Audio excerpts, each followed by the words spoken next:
Bon matin et bon café avec Jésus. Alors aujourd'hui, je continue la série dont je vous avais parlé dans le short, Jésus le thérapeute avant-garde.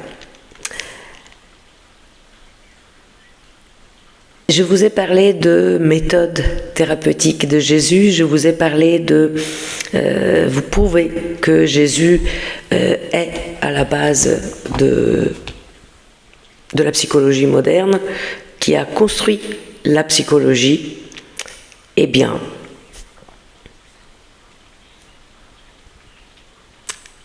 c'est indéniable, et tout professionnel psy ne peut pas le nier, que par exemple Carl Gustav Jung affirmait que Jésus incarnait le processus d'individuation. Jung affirmait que le Christ était le symbole du soi, la totalité de sa psyché.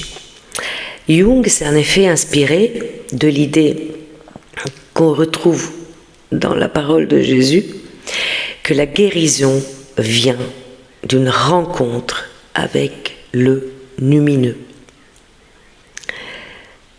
L'homme, pour être complet, doit intégrer son moi profond. Et selon Jung, le christianisme aurait apporté une psychologie de la profondeur bien avant l'heure, bien avant que les psychologues puissent mettre en place des théories ou fonder des écoles de psychologie.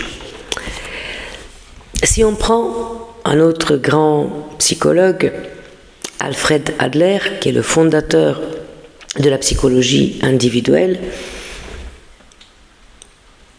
on ne peut pas ne pas voir qu'il s'est inspiré de l'éthique de Jésus. Il est parti de l'éthique de Jésus pour formuler son concept de sentiment social.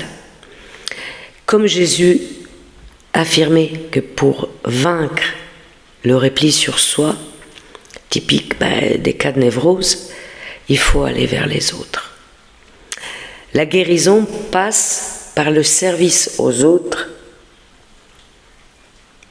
et ça se reconnecte avec la phrase que pour moi est magnifique. Aime ton prochain comme toi-même.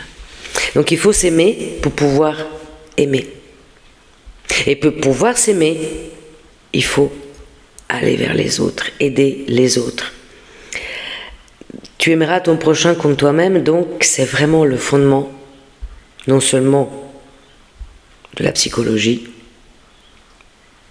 mais c'est le fondement de la vie. C'est le fondement de la survie, si on veut voir dans le monde compliqué d'aujourd'hui.